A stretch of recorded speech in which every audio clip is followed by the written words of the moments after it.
Ouais, aujourd'hui, on parle encore de pression des pneus, mais plus précisément, des facteurs qui peuvent faire varier la pression.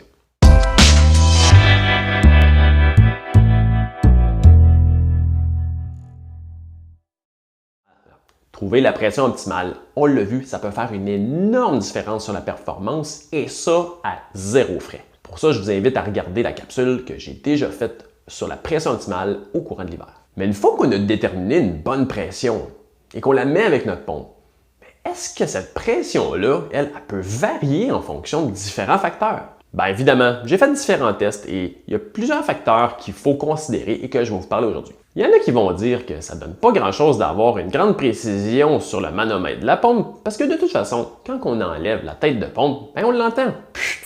Il y a de l'air qui va fuir, donc la pression n'est même pas la même. Donc ça, est-ce que c'est vrai et à quel point il y a de l'air qui va s'enfuir comme ça? Bien évidemment, je l'ai calculé. Pour ce test-là et tous les autres tests, ce que j'ai pris, c'est un manomètre électronique intégré. C'est-à-dire qu'il va toujours me donner de façon très précise, très constante et en temps réel, toujours la pression qu'il va avoir à l'intérieur du pneu dans toutes circonstances. Et après avoir fait des dizaines et des dizaines de répétitions de tests pour ce test-là, à chaque fois que j'enlevais la pompe, en moyenne, combien qu'il perdait d'air?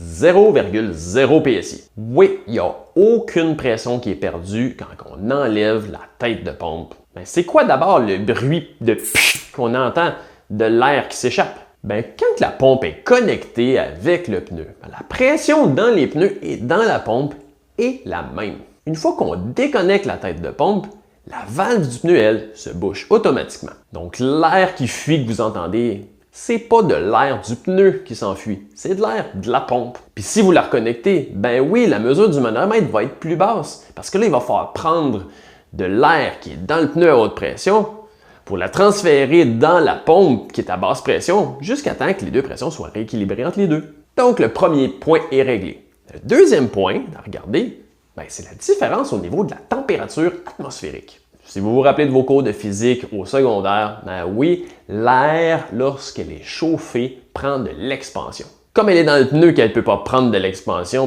c'est la pression qui augmente. Donc, ce que j'ai fait comme test, j'ai entreposé mon vélo dans une pièce qui est à peu près à 18 degrés Celsius et j'ai aussi pompé à une pression précise dans cette pièce-là, à 18 degrés Celsius. Ensuite, j'ai pris le vélo et je l'ai amené dehors où ce qui faisait 26 degrés Celsius. Et là, oui, après qu'il ait réchauffé après un certain temps, après quelques minutes, la pression avait augmenté de 2,8 %. Donc, la différence n'est pas énorme, mais est quand même notable. Puis ça, c'est pour une différence qui n'est pas si grande que ça au niveau de la température. Parce que dans d'autres cas plus extrêmes que quelqu'un qui va gonfler ses pneus à l'intérieur à 20 degrés Celsius et qui va sortir tout de suite après l'hiver à moins 25, là, oui, ça peut créer une diminution de la pression qui va être assez grande. Après ça, ce que je voulais vérifier, c'est si la friction du pneu avec le sol pouvait faire augmenter la pression dans le pneu. Donc, je suis parti rouler pendant quelques kilomètres, justement, dans des conditions atmosphériques identiques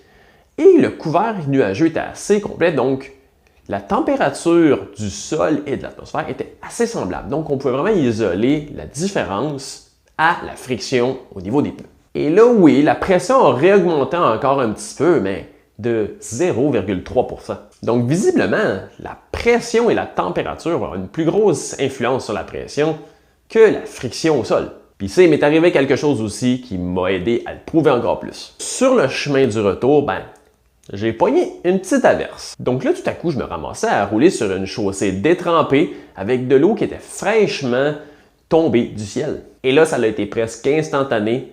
La pression dans les pneus a diminué de 2,7 % par rapport à où elle était. Donc, le rafraîchissement des pneus par le rafraîchissement de la surface de contact a fait ramener la pression à peu près au même niveau qu'ici, dans ma chambre qui était à 18 degrés Celsius, alors qu'il faisait encore 24-25 degrés Celsius à l'extérieur. Donc, vraiment, c'est la température ambiante puis la température de la surface sur laquelle on roule qui, visiblement, ont beaucoup plus d'influence sur l'augmentation ou la diminution de la pression des pneus. Un autre point que je n'ai pas pu tester, c'est l'augmentation de la pression en raison de l'augmentation de la masse thermique, donc la chaleur, créée par le freinage. Je n'ai pas pu le tester parce que j'ai juste un vélo à frein à disque.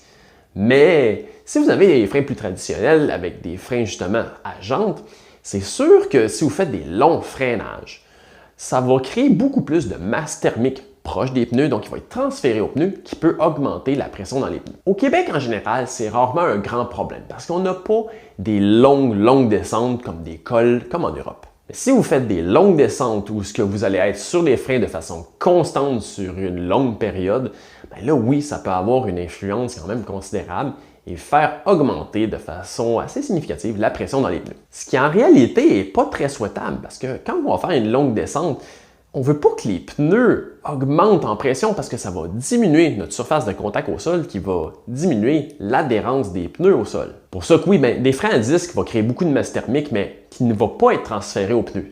Donc, il va y avoir une pression dans les pneus qui va être beaucoup plus stable. Il y a un autre facteur aussi à considérer. C'est la perte normale d'air dans le temps par la porosité. Si vous faites du vélo de route, vous le savez, avant chaque sortie, idéalement, vous remettez l'air dans les pneus parce qu'elle va avoir baissé par rapport à la dernière fois que vous en avez mis. Mais à quel rythme que l'air va être perdu par porosité? Encore là, j'ai fait un test avec deux différents types de tubes. Un plus traditionnel au butyl et un au latex. Celui avec des tubes au butyl traditionnel perdait en moyenne un petit peu moins de 2% de sa pression par tranche de 24 heures. Alors que pour les tubes au latex, c'était 9% par tranche de 24 heures qui était perdu par porosité. Donc oui, la perte d'air normale à travers le temps, ça existe, mais elle va être très variable dépendant des pneus, des tubes, si ça va être justement des tubes au butyl, au latex ou du tubeless. Puis parlant de ça aussi, si vous faites une réparation de crevaison sur le bord de la route